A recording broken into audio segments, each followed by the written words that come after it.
Hello, everyone.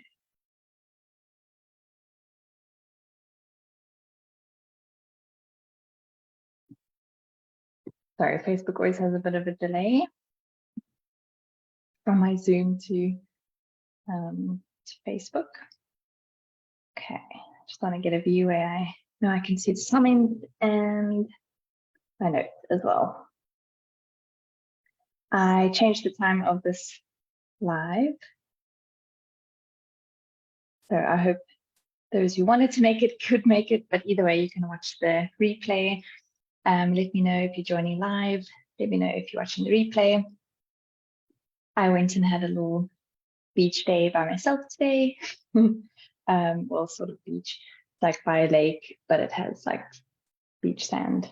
And I went on the SUP board, stand-up paddle board, and yeah, I love to kind of go for a day somewhere by myself.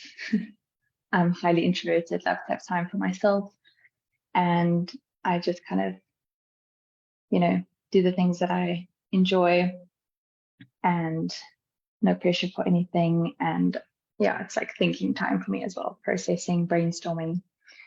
So yeah, really, really nice.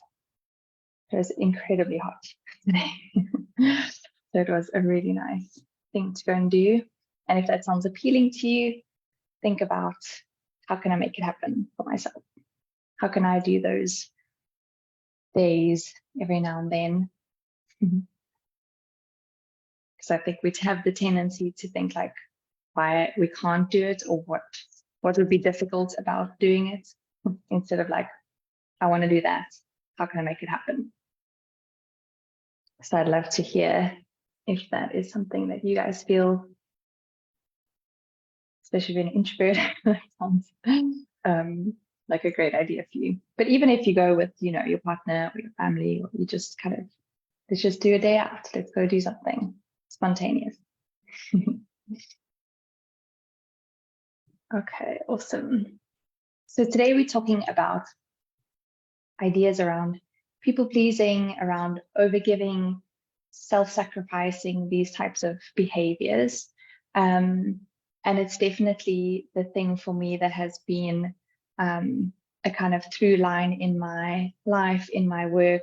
And it was sort of where I got introduced to coaching in the first place, because I had, because of these tendencies, I had like quite a big relationship crisis.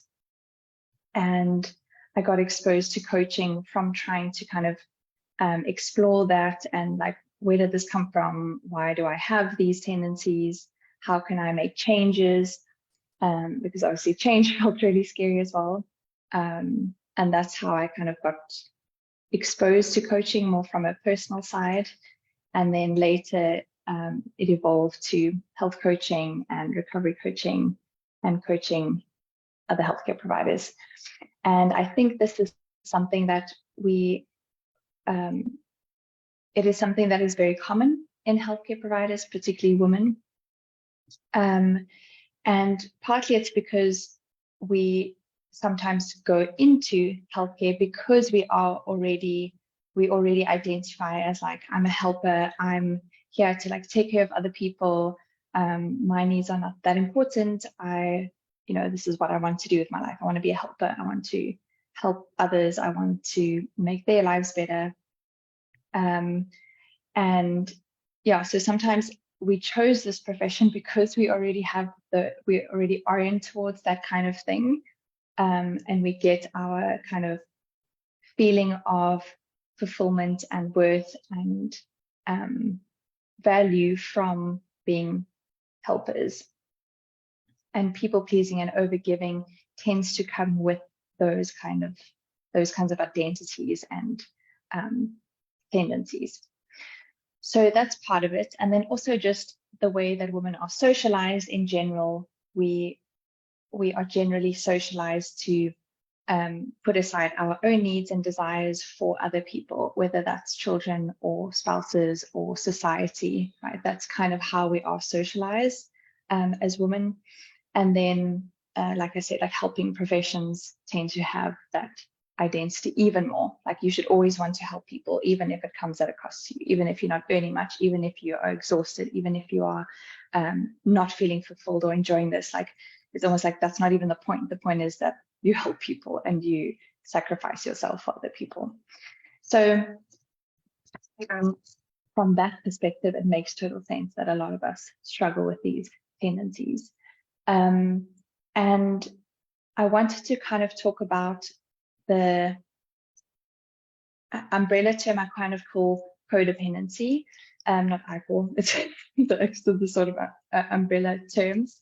And we tend to hear that term in like addiction and bad relationships and stuff like that. But it just essentially means like you are emotionally entangled in the feelings and outcomes of others or their perception or judgment of you, as in like, if you're okay, I'm okay. If you're happy with me, I'm happy with me, right? Or I'm happy. If you think I'm a certain kind of person, I take that onto myself, right? I'm constantly making sure that you think of me a certain way, that you feel a certain way about me, or just in general, the taking responsibility for other people's emotional state because that feels uncomfortable to you, or you feel like you're responsible for it. Even our outcomes, like of our patients, we feel responsible for their outcomes. We feel responsible for how they feel in our practice and how they experience our practice and how they interact with us and how they perceive us. We feel responsible for all of that. And related to codependency, if we are like emotionally entangled in other people, right? We also, one of the behaviors is people pleasing, right? We want to make sure that other people are happy, that they're not judging us, that they're not thinking poorly of us, that they think we're kind and they think we're hardworking, and they think we are selfless and all these kinds of things, right? We want people to have a good perception of us.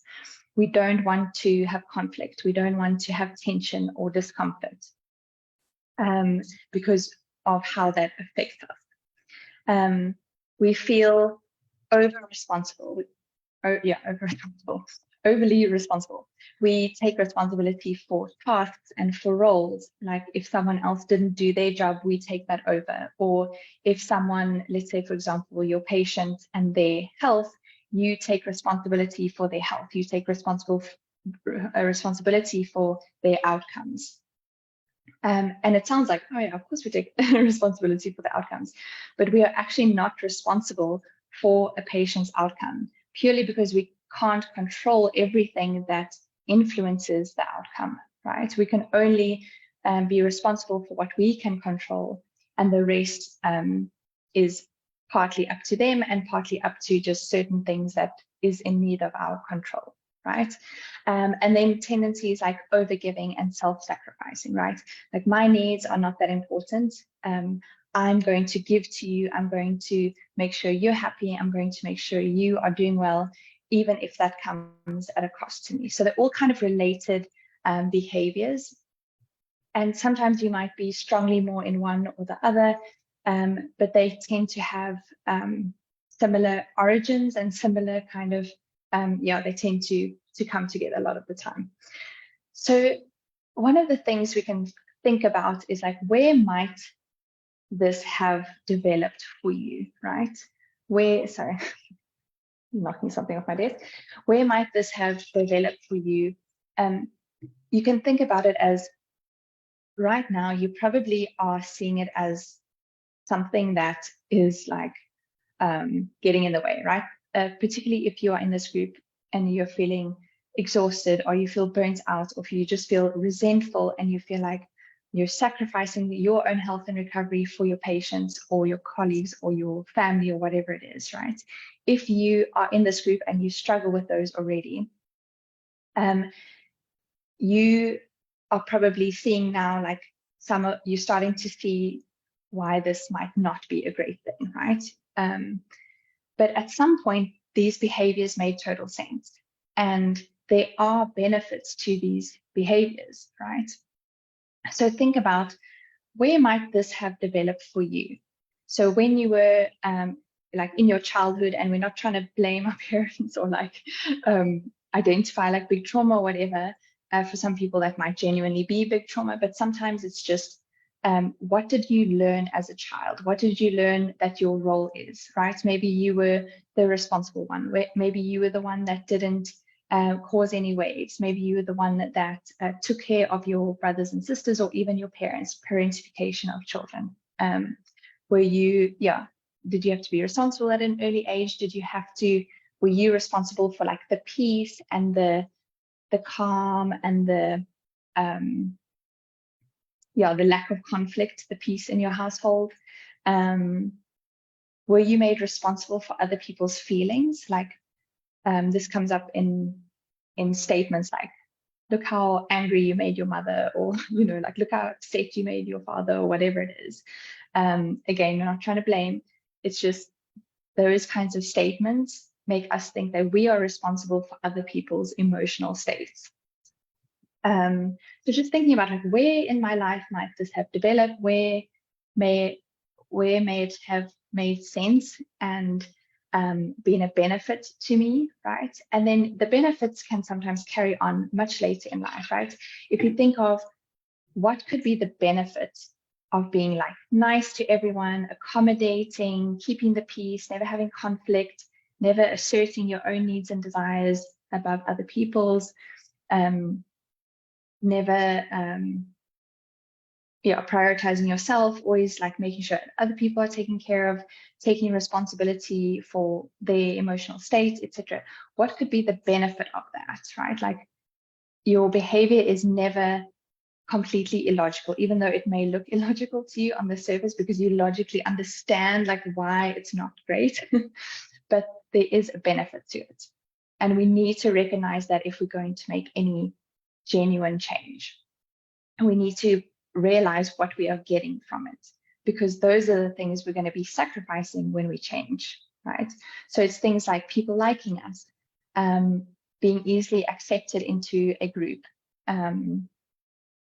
avoiding rejection, avoiding conflict, avoiding certain kinds of discomfort, avoiding certain judgments of you that you're selfish or that you're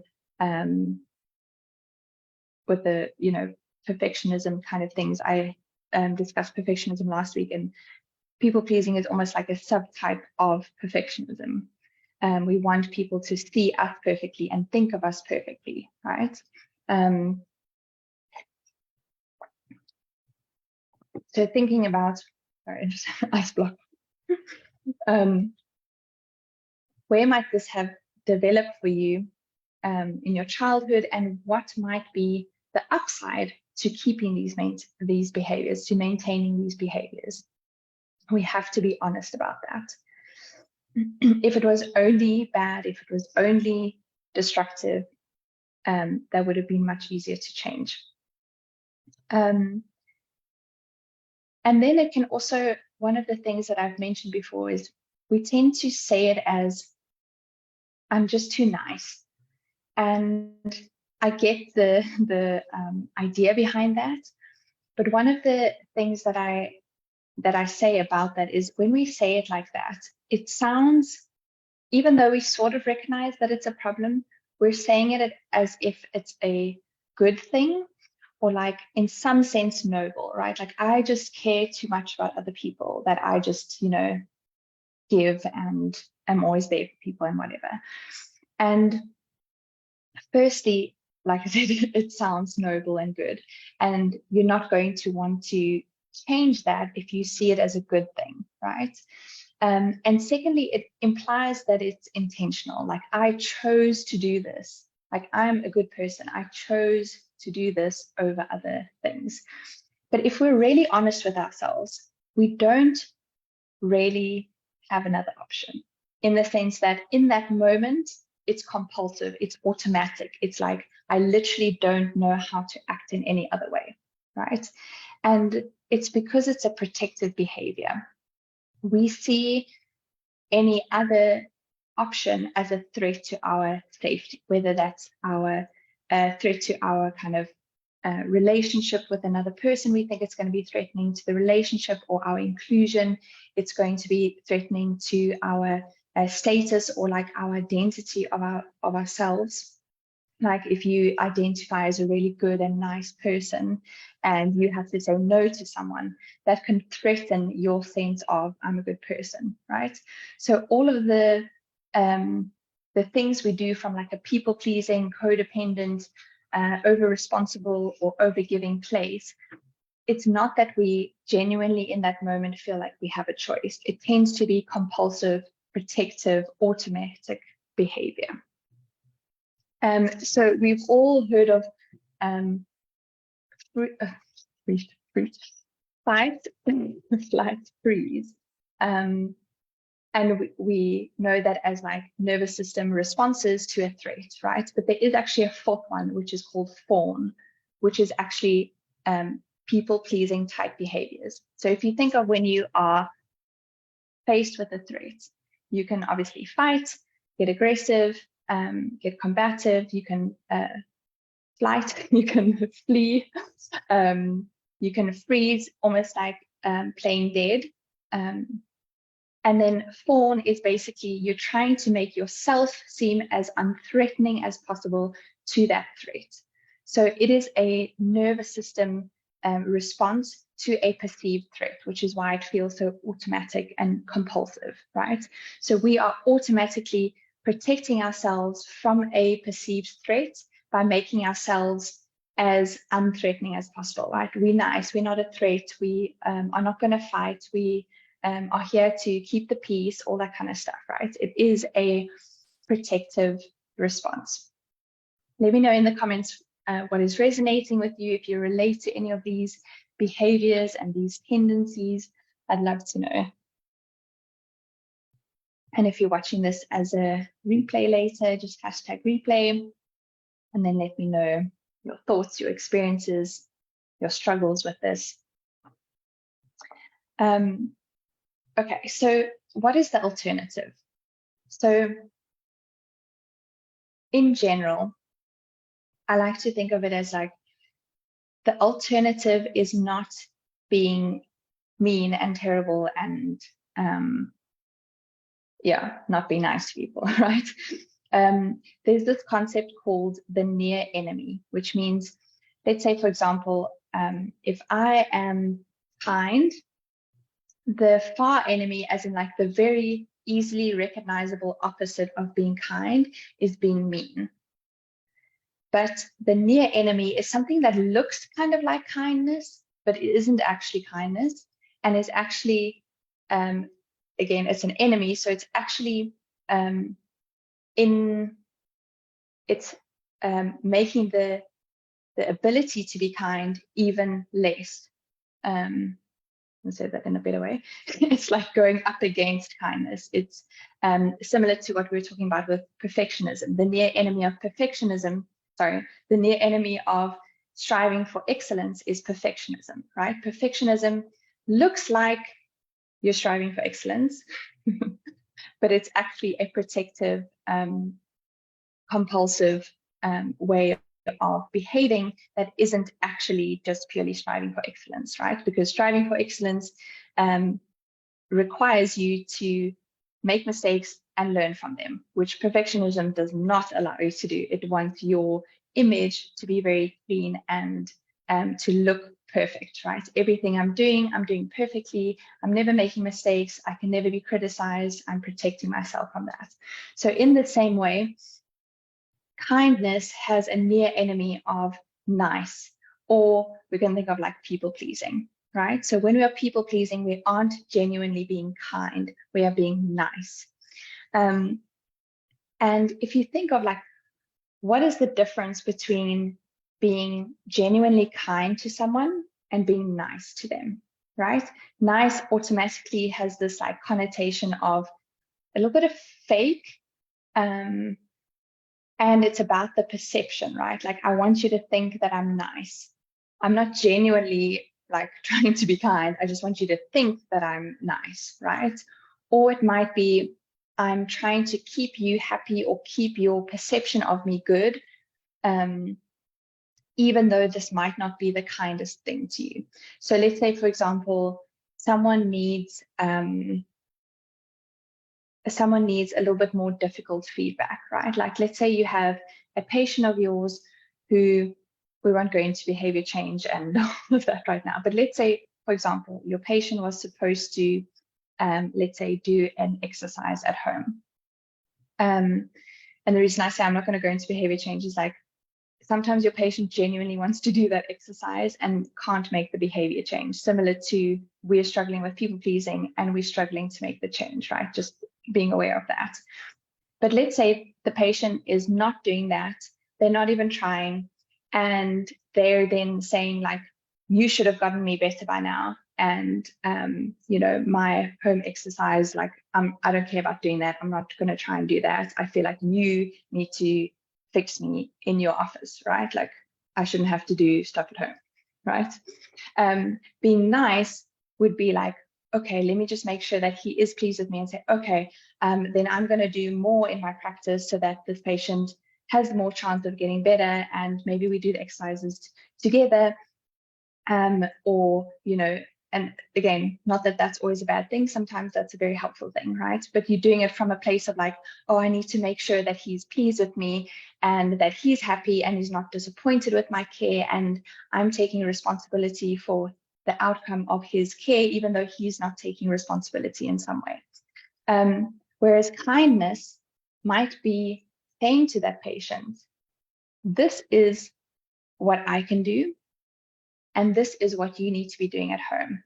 So if you're going to come to me and blame me for your lack of outcomes, that's unacceptable. I'm not going to put more of myself, or like give more of myself to try and fix you if you're not willing to make an effort or meet me halfway, right? And that might be the kindest thing that you can do for the patient, because it wakes them up to their own behavior, right? They can see why they are being unreasonable, or maybe where they need to start looking inward and making changes, right? Whatever it is, you're not doing that out of being mean or that you don't care about them, right? You're just saying like, I'm not going to just try and please you.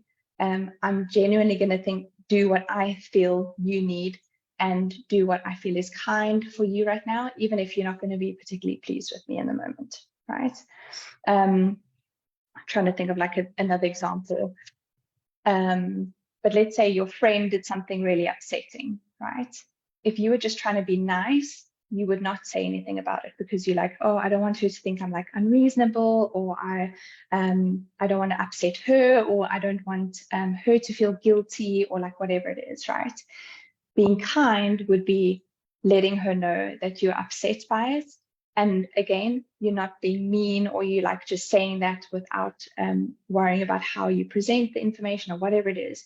But you're saying like, listen, this really actually bothered me. And this is why, this is how I felt about it. This is the interpretation that I had from it, whatever it is. She might be really upset. She might be angry. She might be disappointed. She might go into like a guilt spiral or a shame spiral, whatever it is, right? She might not love you that much in that moment or be happy even, right? Sometimes we just want people to be happy in general, even if they're not necessarily happy with me. We just want to keep them happy, right? They mustn't go into like a guilt spiral just because of something that I said. Whereas that might be the thing that you really needed to hear for her own growth, for your relationship, right? That could be something that strengthens your relationship. So we really need to be clear on like, there is a difference between being kind and being nice. And nice is more about perception and about other people being surface level, almost happy, whereas kind is like from the intention, I'm intending to be genuinely kind for you. And that might mean in that moment that you're not particularly pleased with me or just happy in general, right? And that can feel really scary. So part of when we're looking at the benefits, we're also looking at what might be really scary about changing, right? We might have to say things that are hard. We might have to deal with certain kinds of discomfort. We might have to sometimes have conflicts. We might sometimes have to be almost letting people suffer the consequences of their own actions without trying to like rescue them from that, right? That's also really uncomfortable. But again, that can be the kindest thing to do, is let someone experience the consequences of their own actions, right? Because that's how they learn. Obviously, there's nuance to all of this, right? And it comes down to like, where is it coming from? Is it coming from a genuine concern and like kindness for this person, and like what do they need? Or is it coming from, I need you to think that I'm nice. I need you to think that I'm not selfish. I need you to be happy. And I think part of what comes with the helper role, right? Even if patients come to us and they say something like, I'm frustrated because I'm not getting better quick enough, or I'm really disappointed because I wanted to get better earlier, or whatever it is, like if they are expressing an emotion to us, we need to really start accepting that they're just expressing an emotion. It's the same thing that we sometimes say when when we want to tell someone about something we're struggling with. We often say, like, I just want you to listen. I don't want you to fix it. I don't want you to come up with solutions or advice, whatever. I just want to tell you. And sometimes patients are just trying to express what they feel. Like they're allowed to feel disappointed. They're allowed to feel frustrated. They're allowed to feel like you aren't good at what you do. They're allowed to be angry. They are their own separate human being, and they are allowed to have any emotion that they want to have. It doesn't mean that you take it on as yourself, right? Like if someone thinks I'm selfish, that means that I'm selfish. And it also doesn't mean that you take it on as your responsibility to fix or change, especially if that person hasn't told you that that's what they want from you, right? If we go and try and like fix everyone's problems and save them when they haven't even asked us to, that's also breaching their autonomy, right? And there's this one quote, I'm going to butcher it a little bit, but essentially the idea is that when someone is in the dark, right, they are in pain, they're suffering. Often we want to turn on the light because we're so uncomfortable in the dark, right? And we're so uncomfortable with seeing them in the dark. So we want to turn on the light. Instead, learning how to sit with people in the dark, right? And the idea is that we need to learn how to sit with other people's discomfort, their pain, their judgment of us, their perception of us, without seeing it as our job to then go and fix it, or that we try and fix it because we're so uncomfortable, right? Learning how to be with others in their pain and suffering without taking on that role of fixer and savior and all of that. Okay, so the alternative is you are genuinely kind, right? Your giving feels joyful, it feels authentic because it's coming from, we talked about this in the workshop, right? We're giving from overflow of our cup. It's not draining our cup, it's not extracting from our cup. Our cup is so filled up, we are so filled up. We are so happy and joyful and healthy and validated and accepted and loved and all of that by our own selves, by the people close to us, right? That when we're giving to people, we're giving from that overflow. So it feels joyful. We're not looking to get anything back in terms of validation or like acceptance or what it is, or you must be grateful for what I gave you, right? It's giving from overflow. We trust other people to handle their own emotions. What? Right? You're allowed to have your emotions. You handle your emotions. That's your job. That's you as a human. If you ask me for help, I'll be there. If you want me to just be with you, I'll be there with you, right? It's not like, oh, I'm just going to leave because this person should figure it out on their own, because they're, we can still be supportive and caring and nurturing. But the point is that we don't hold ourselves responsible for fixing everything that's going on with other people. And we trust that people will let us know when they're upset with us, when they're disappointed, right? We don't have to like monitor them and like do, checking the whole time for signs that they might be upset with you or disappointed or whatever it is, right? We trust that, okay, if they are like that, they'll let me know. And if they don't, it's not my responsibility either, right? They need to learn how to communicate. Again, kindness, we are letting people take responsibility for learning how to communicate and not taking that responsibility for them, right? Oh, they struggle with communication, so I'm going to like jump in and preempt what they need, right? Or help them, like, we can help them communicate, but I just mean like taking that on as like, oh, it's our role because they struggle with that. We can hold them accountable and we can say like, that's your responsibility to learn how to communicate, right? Again, kind of like I was saying, you allow people to have their judgments of you, have their perceptions of you, have their own feelings and thoughts and whatever it is, right? Let them have that. You don't need to take it on for yourself, and you don't need to take it on as your job to change or fix. You cannot control everyone's perception of you. That's the promise of these types of behaviors, perfectionism, people pleasing. We think that if we just act a certain way, we can control how people see us. And it doesn't work, right? And then it becomes addictive. Like I was speaking last week about perfectionism, it becomes addictive, right? Because when you do fail, you see, like, I'm not perfect. I need to do better. I need to, you know, because we already believe that we're the problem if something goes wrong, we'll then keep working on ourselves. Like, I need to do things differently. I need to change this. I need to do that, right? Same with people pleasing.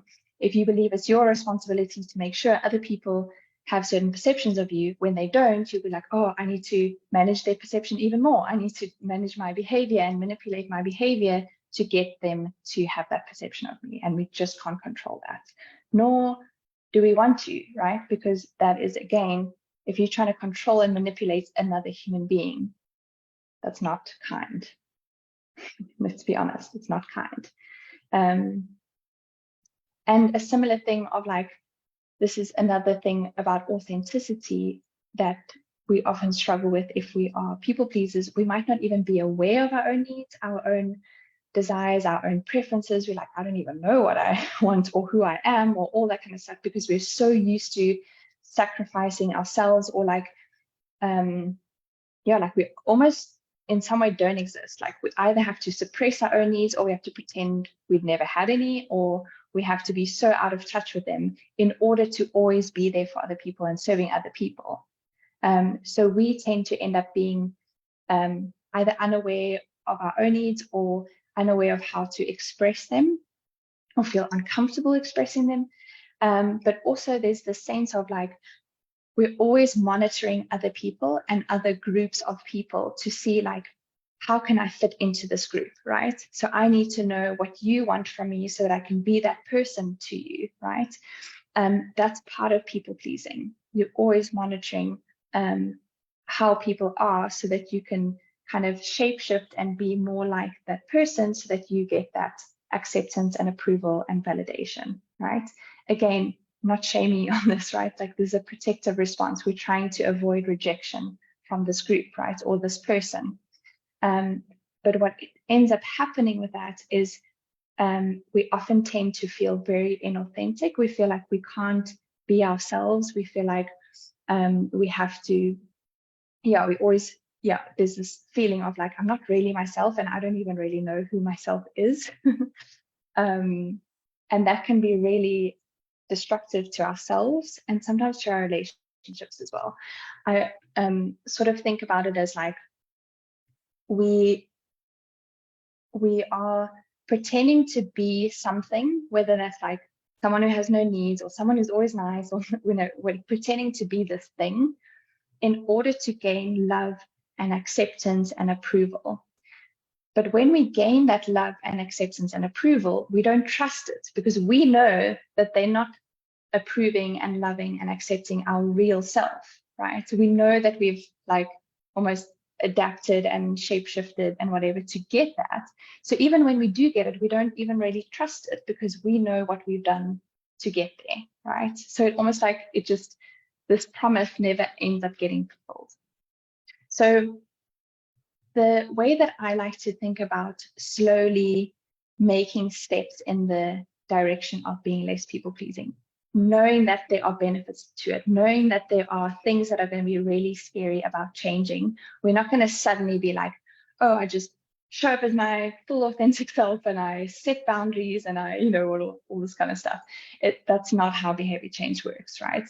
Often when we do that, we get so freaked out that we just go back to the way we were doing things. Like, blow things up, and then we come back to how we're doing. So if we're taking small steps, the way that I think about it is, and I've mentioned a similar idea before, is in general with behavior change, it's very difficult to aim to not do something. It's like the thing of like, don't think of a pink elephant or whatever that thing is. And then you immediately think of a pink elephant, right? It's very difficult to not do something. It's easier to move towards something. Like, this is what I want. So instead of thinking about how can I care less what other people think or rely on them for for validation or whatever it is, think about it as, how can I give that to myself more? Or how can I, almost like if you think of right now, you're like this small in comparison to like what other people need and what you're giving, like how much you're giving to yourself is like this and how much you're giving to others is like this. You just want to have this get bigger, not necessarily trying to make this one smaller. So thinking about like, how can I get to know myself? How can I practice in small ways, expressing when I have a preference, like, oh, I actually do want coffee in this way, right? And a waiter brings it to you in a certain way, and you practice expressing that, oh, that's actually not what I ordered or what I wanted. Or if it's a partner brings you whatever, you start to express your needs in small ways. You start to like, get to know yourself better and start to give that validation that we seek from others. How can I give that to myself? How can I be that person that knows that I'm a good person, regardless of what other people think of me, right? Like, how can my internal safety, my internal self-image, my love for myself, all that kind of stuff, my acceptance, my knowledge of myself, how can that be so strong that what other people think of me and perceive me to be or judge me or whatever just becomes automatically less strong. Another way you can think about it as, when you're not trying to care less what people think, you're trying to be intentional about who you're caring what they think, right? You're caring about what your loved ones, the people who know you really well, you're caring about what they think. Obviously, there's exceptions to this when you have a very judgmental family member or whatever it is. But in the people that you really care about, like you admire them, you think they're courageous, you think they are incredible humans, right? You will care more about what they think, right? Or thinking of it as like, I want to care about what I think of myself more, right? Because when I show up inauthentically, that damages my own self-perception. When I give to others at a cost to myself, that damages me, right? So instead of trying to not care what other people think, I'm just also caring about what I think, right? I'm caring about what I think of me. I'm caring about how I treat me. I'm caring about how I take care of myself, right? So like almost in any way that makes sense to you, having like your internal giving to yourself internally gets much bigger, and caring what you think about yourself more than what you feel other people think about you, caring about what other people think about you. So yeah, that's to me the way that you can like make slow steps towards that. And as I said, the caring what other people think will almost naturally kind of fade as you get stronger, and like your internal space is so strong and so secure and so joyful and like taken care of, and all that, those kinds of feelings, the other will sort of take care of itself. Okay, I think that's everything I want to say about people pleasing. I could probably talk about this all day. But yeah, if this is something that you struggle with, set up a mini coaching session with me. The link is always in the group description. These are free. These are available to you guys always.